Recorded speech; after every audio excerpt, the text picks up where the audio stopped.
Salut, salut maman pétillante et inspirante. Écoute, aujourd'hui pour mon challenge vidéo, j'ai envie de te parler d'un sujet cher à mon cœur qui est de l'importance de prendre soin de tes besoins, de prendre soin de tes émotions, d'accueillir tes émotions, de les accepter et vraiment de les écouter, d'en faire quelque chose quoi. Et souvent, on prend l'exemple on fait le parallèle entre les voyants lumineux du tableau de bord de ta voiture. Ces voyants lumineux-là, ils s'allument quand il y a un souci, enfin en tout cas pour donner une information, souvent c'est un problème. Et en fait, si tu fais rien quand ce voyant s'allume là, si tu, allez j'ignore, je continue, je roule, eh ben, il se peut que tu abîmes ton moteur très sérieusement jusqu'à tomber en panne et finir par mettre ta voiture à la casse. C'est exactement ce qui se passe avec tes émotions qui sont comme un voyant lumineux qui te donne une information. Quand tu as une émotion, que ce soit des colères, une émotion vive ou n'importe quelle émotion, ça t'envoie une information pour te dire qu'il est important de réagir et de prendre soin de tes besoins. Donc, tu vois le parallèle. Et si tu les écoutes pas, bah, c'est comme ta voiture. Bah, tu vas finir par mal fonctionner et tu vas finir par tomber vraiment en panne. Alors tomber vraiment en panne, c'est aller jusqu'à l'épuisement et voire même frôler ou tomber dedans la dépression ou le burn-out. Donc vraiment, c'est super important d'apprendre à écouter ses émotions.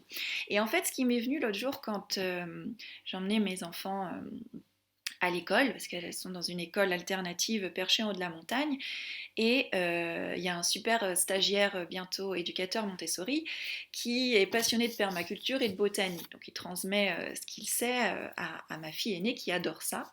Et du coup, je faisais un peu le parallèle avec ça aussi, c'est que en permaculture, il peut y avoir, voilà, il peut y avoir des limaces, il peut y avoir certains insectes qui viennent faire des dégâts, qui viennent abîmer les cultures. Et en fait, euh, si on les tue, si on les chasse, euh, ils vont finir par revenir d'une manière ou d'une autre, hein, ou d'autres prendront la place pour faire encore plus de dégâts et ainsi de suite. C'est ce qu'on appelle les parasites, hein, parasites entre guillemets.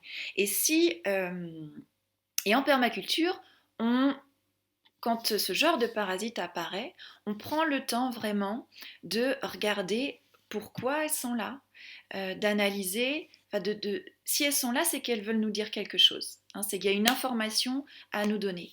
Donc, à ce moment-là, on prend le temps de regarder, voilà, quel est l'état de l'écosystème, qu'est-ce qu'il faut changer, est-ce qu'il y a d'autres plantes à mettre. Donc, voilà. Je ne suis pas experte dans le domaine, mais en tout cas, elles viennent dire quelque chose.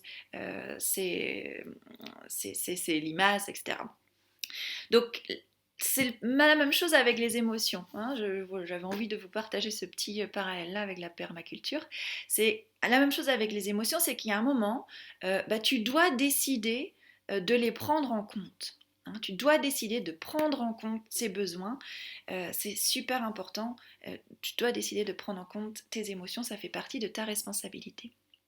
Un autre parallèle que je faisais avec la permaculture, c'est que voilà, moi je considère que c'est ce que je dis aux mamans que j'accompagne, euh, c'est que c'est super important de se connaître en fait.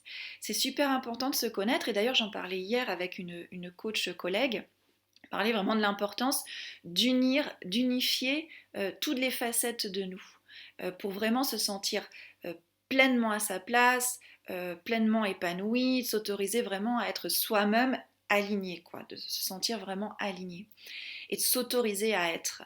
Et, euh, et du coup, il faut connaître, accepter et connaître ses parts d'ombre, ses parts de lumière. Et en fait, c'est ce que je voyais avec la permaculture aussi.